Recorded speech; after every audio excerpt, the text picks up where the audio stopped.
By the authority of the University of Nottingham, that's in my office, and I admit you to the degree of Doctor of Letters, Honoris Causa. Congratulations.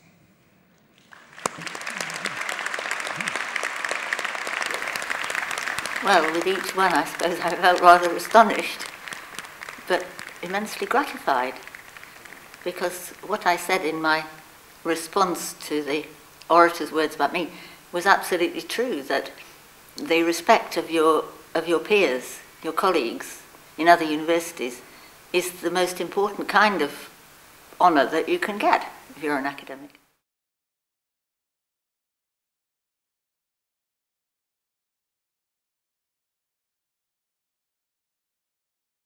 Well, it's very much like that.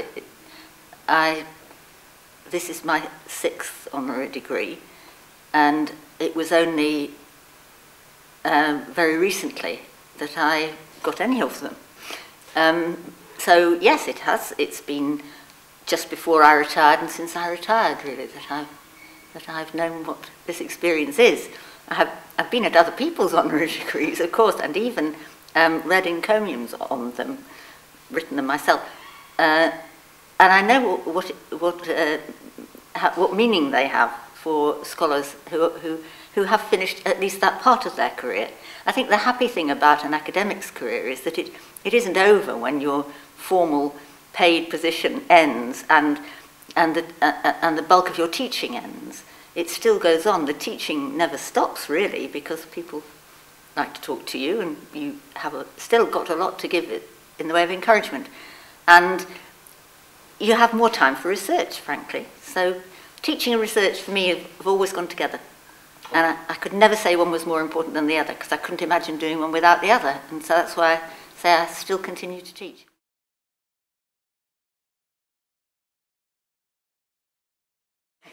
I do, you know. I mean, I always wanted to be a historian since I was a small child. I remember my parents, who were not terribly interested in history. They weren't discouraging, but it wasn't their passion. But they took me to Harlech Castle when we had a holiday in Wales in something like 1947. And I didn't want to leave because I was completely captivated by the idea of being back at the time when people lived in that castle. They had to, literally, my father did this, he had to carry me bodily away by force because the sun was setting, it was closing down, as it were, the site was closing. So, no, that's how I've always been. I've always wanted to be a historian.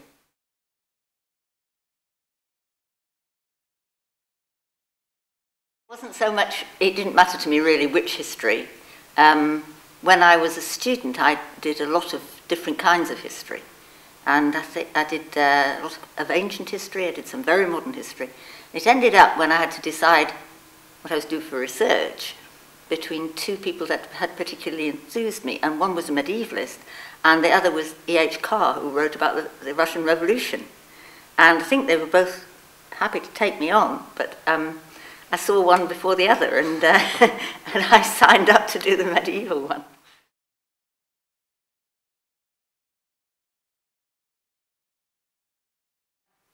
I admire Terry Jones very much, and I welcome the fact that he engages in a more popular communication of his subject, which is sort of later medieval. I suppose he's a more literary scholar than, strictly speaking, a historian, but he obviously is very interested in history too. So I think this is a very good thing. It's partly a matter of dispelling the notion that the Middle Ages is passé, as it were, but more positively, it's emphasising. I think Melvyn Bragg does this very well, and he's another sort of Lang and Lit person. But he does emphasise that, you know, you can't understand English identity without thinking about a language which actually goes back to the early Middle Ages, and tracing that through, and tracing through the cultural items that are conveyed in that language is an absolutely central part of the history of England. He just does England. I'm more of a Europeanist. But I think the same thing's true, that you won't understand how modern Europe works to the extent that it works unless you look at the past. And I don't particularly privilege the medieval past. I think the whole of the past needs to be studied.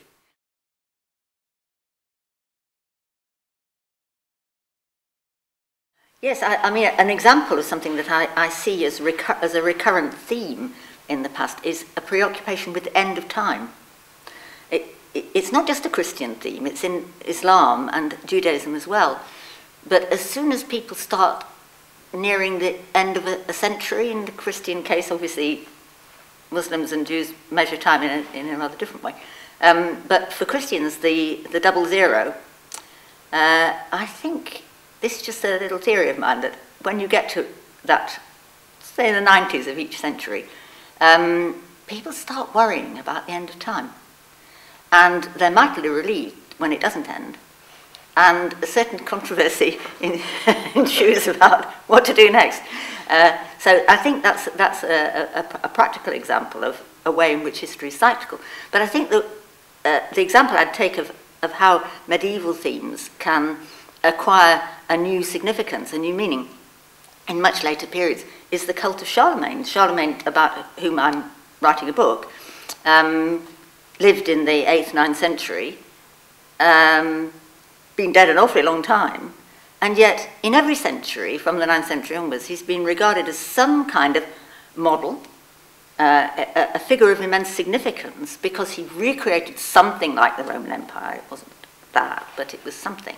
And that sort of model of cultural integration, he had a very strong self-conscious drive to make Christianity more of a reality in people's lives, to encourage lay people to attend church, to listen to the scriptures, listen to sermons, all this sort of thing.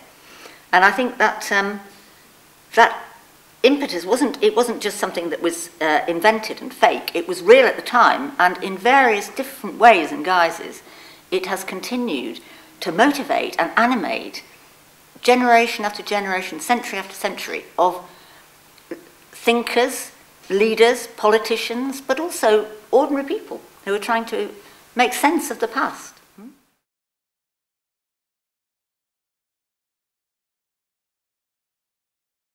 I'd been working on sort of 8th, 9th, 10th century things for a long time.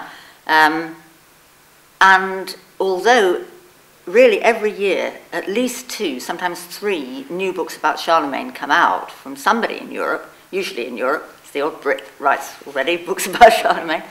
But you have to realise that though, as a television man once said to me, Charlemagne has poor name recognition in England, this is not true at all on the continent. Charlemagne is one of the names that everyone's heard of. And so Germans and French particularly, but also Italians and Spaniards, and Scandinavians, Central Europeans, people that feel that their country's history has been touched by what Charlemagne actually did, are still very interested in reassessing him. And why am I doing this? Because I've got my own take. What I write, of course, it's dwarfs on the shoulders of giants.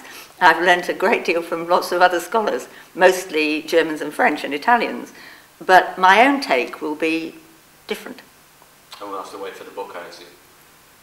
Probably. I mean, I've written lots of articles already, but I want to put them together into something which is also biography, because I believe that biography can be done. I mean, a lot of people say you can't actually write biography about early medieval people. You can write a series of linked studies of particular themes in a period, or you can write a sort of historical narrative about what went on. But to try to do it through the life of one man, it's often said that's not possible because we just don't know enough. But I've got my own notions about how we can know more, so I think I can write a biography.